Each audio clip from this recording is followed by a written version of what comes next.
You know what? Fuck Danny. We're not gonna talk to him.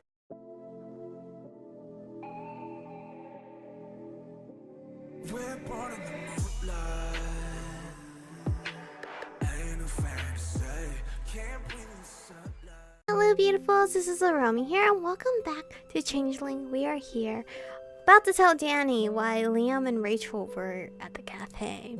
My eyes went wide and I shuffled awkwardly, not wanting to answer that. How did you know they were there? I saw them come out a bit before you did. They stopped to talk to me for a few minutes. No fights this time, I hope? No, not this time. I watched him worriedly, wondering what had happened. Did they try to talk to you again? Well, Danny sighed again. I think he knew the answer to that without me confirming it. I think... He sighed and dragged his hand through his hair. I stopped and looked up at him, but he just turned away. I think from now on you should spend more time with Allie. She can help you through all this better than I can. Motherfucking bitch, what did you just say? What? I think I'm just making things worse the more I try to help. Whoa, wait, that isn't true at all.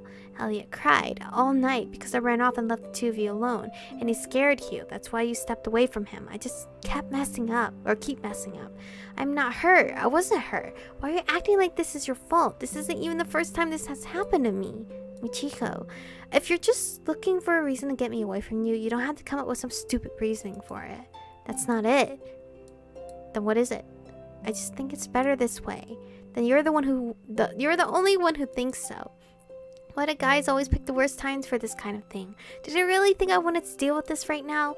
On top of everything, now this? Oh my god, why was my life so completely stupid? I bit back a bitter laugh and stepped around him, hurrying towards my car.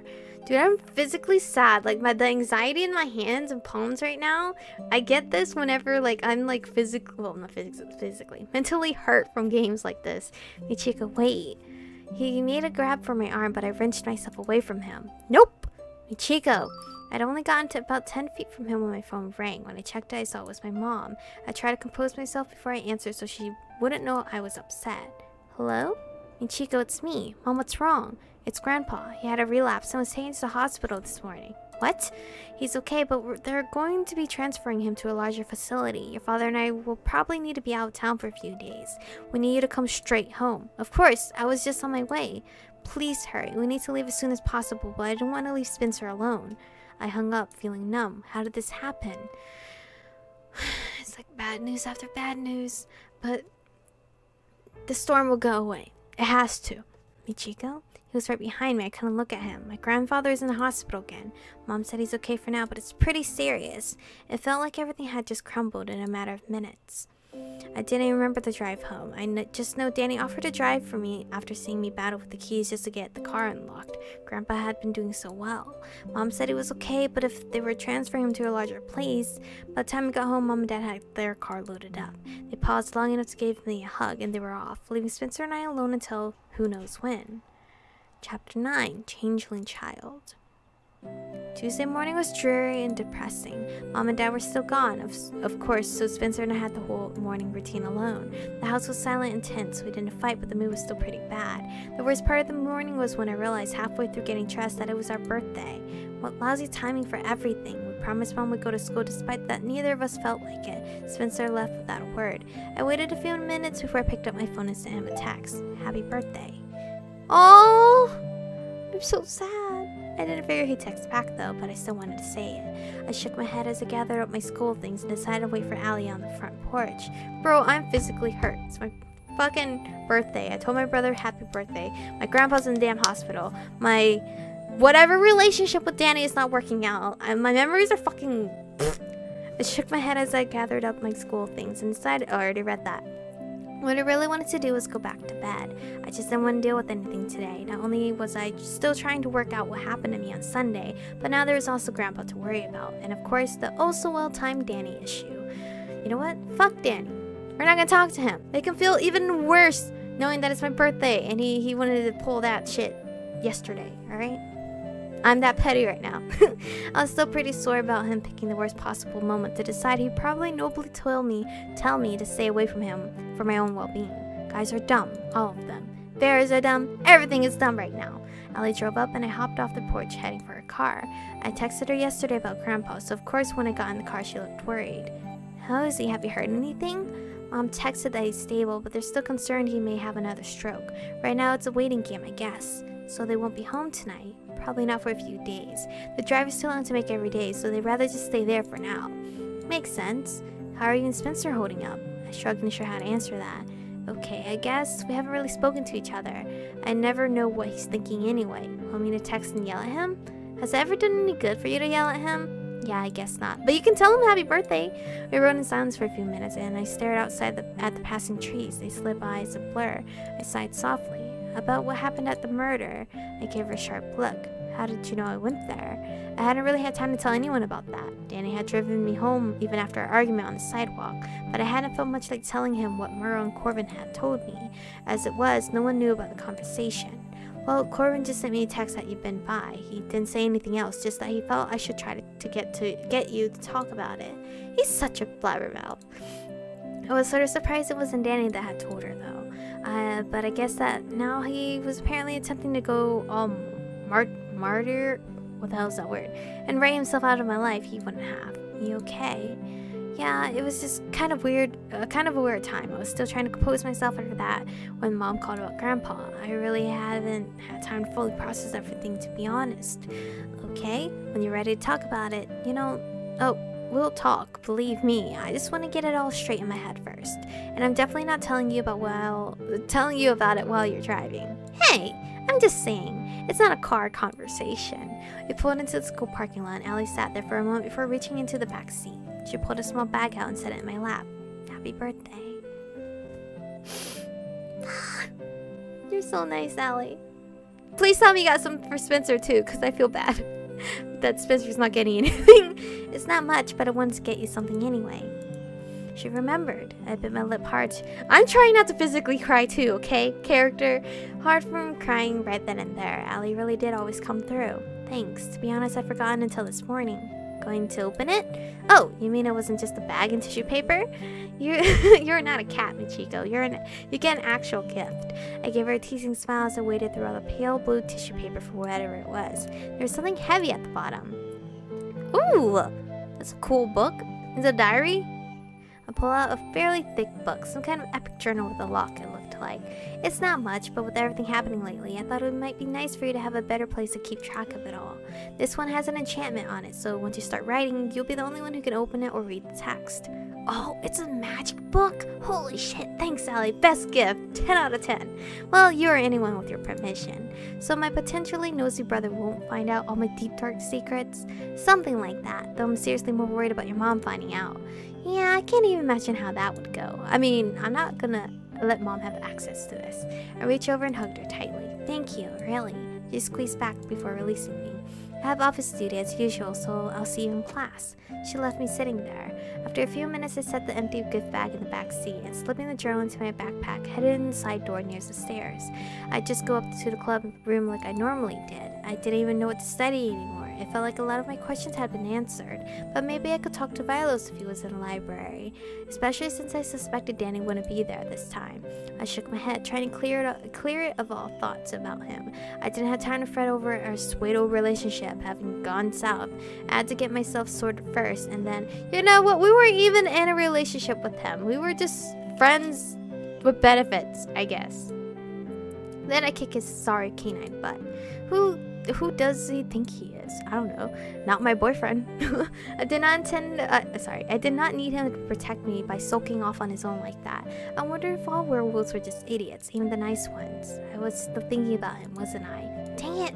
I stopped just around the corner from the stairwell and dragged my fingers through my stupid hair, which I needed to just cut off because it was way too long now anyway. Just stop thinking about it. My heart, Jesus! A sudden noise jolted me out of my reverie. Whoa, what was that? It sounded like something being slammed against the lockers. What is she still doing here? This isn't what you told us. She was supposed to leave. I'm about to unlock some more memories. Those voices, Sean and Derek. She did leave. And Brenna? Oh my god! Wait, no, I said Brenda. When I I was like, holy shit, I remember her name. No, I called her Brenda when I was trying to figure out her name. She didn't leave. I saw her with Danny yesterday. It sounded like a pretty intense argument happening over there. They're not talking about me, are they? I edged to the corner and peered around it cautiously. I watched as Sean yanked Brenna close to him, then slammed her against the locker again. Brenna didn't attempt to defend herself or escape, but with that look in her eyes, I wouldn't want to be the one pitting her to a locker, that's for sure. We're out of time. 2 more loners have been seriously hurt. 1 almost died. We can't afford to play your games anymore. What? Loners, meaning the werewolves who weren't in clans. Someone is hurting them. That seemed familiar somehow. I don't know why you're angry. Nothing I told you was a lie. You saw for yourself, right? The changeling took on her real form and left as soon as you completed the ritual. What? How did you know about... What the heck was going on? We saw that, but Little Red still seems to remember everything. She and Danny were downtown, chatting like normal. They really are talking about me. I tried to ignore the sinking feeling in the pit of my stomach, so Rachel had been telling the truth when she said I had an altercation with them on Samhain. I still didn't remember it, so how did she know about it? Brenna reached up, rubbing her hands around Sean's wrist. He flinched as she dug her long nails into his skin. I said I didn't lie. The changeling left, and all that remains now is the human. Sean tightened his grip, but released her suddenly, turning her away. I ducked behind the wall, trying to quiet my breathing as I listened in. She wasn't supposed to have any memories. That white-haired bitch said she lied to us. What? I cautiously looked around the corner again.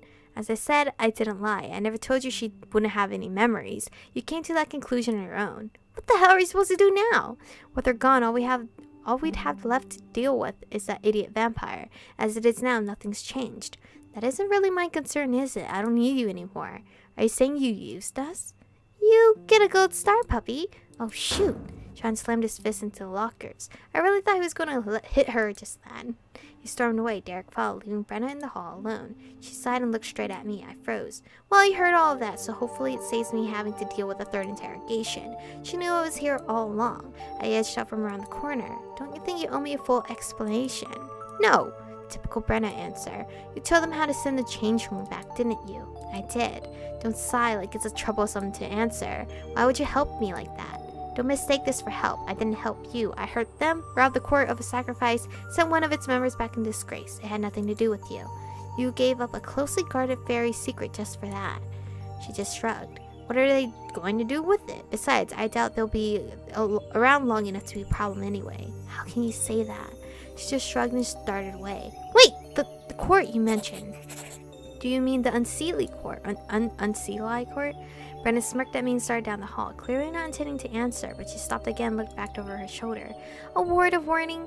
They returned to you because they had to. It doesn't mean they've forgotten about you. From their perspective, you're one of them all along anyway. If I were you, I would avoid sticking my nose too far into Faye matters again so they don't decide they want you back. I had no idea what the heck that was supposed to mean. One more question. You say you didn't want a 3rd interrogation. Who else talked to you today? Your werewolf boyfriend. Looks like someone knows what happened and has been spreading it around. I wouldn't be surprised if he's looking for Sean and Derek right about now. Can you not call him my werewolf boyfriend? We're not together anymore. He's being rude. And with that cryptic remark, she was gone. I didn't think I would have gotten any more answers from her, even if I tried to make her stay, so I let her go. I stood there chewing my lip for a minute. So there was another piece to the puzzle. The event that triggered my return was whatever Sean and Derek had done to me. Brenna mentioned a ritual, something she'd apparently told them how to do. And someone else knew about it too, because they told Danny. The only person I could think of was Rachel, which begged the question how she knew about it. And Brenna didn't care about any of that. She just wanted to cause issues for the court. That in and of itself was a mystery. Why go to all that trouble? Bears were so freaking confusing. Kaya lived with them for who knows how long, and they kept the changing thing secret from her. Brennan turned it over to Sean and Derek practically on a whim. I mean, she could have just told me. Then again, would the changing inside me even have let me get away with using some ritual to get rid of her? Ugh, I don't know. It's like... this is just all too confusing. And I just need to see Spencer to tell him happy birthday personally. It almost felt like worrying about it was a moot point now. It was over and done with already. I turned toward the club room, mulling it over, but stopped when I heard shouting down the hallway. Several kids at the end were running toward the cafeteria. I thought I heard someone shout the word fight. Oh no. Is this Daniel? Daniel. Why am I calling him Daniel now? Danny? Danny, Derek, and Sean. I started running that way. And we're not gonna go see that, because we gotta save. I don't want to go over time again. Anyway, this is where we're going to stay for today's episode. Things are really picking up. The chapters are going by really quickly, so I'm assuming we're almost nearing like our situation being solved, hopefully, and then us getting back together with Danny, and then have like whatever ending I'm gonna end up with. I don't think it's gonna be a bad ending, but I don't think it's gonna be like the best. And I don't know how many endings, because different games have different endings. I don't know if this one has like a best, normal, and bad ending. I should look that up. But anyway, thank you guys for watching. Stay beautiful, and I'll see you guys in the next one.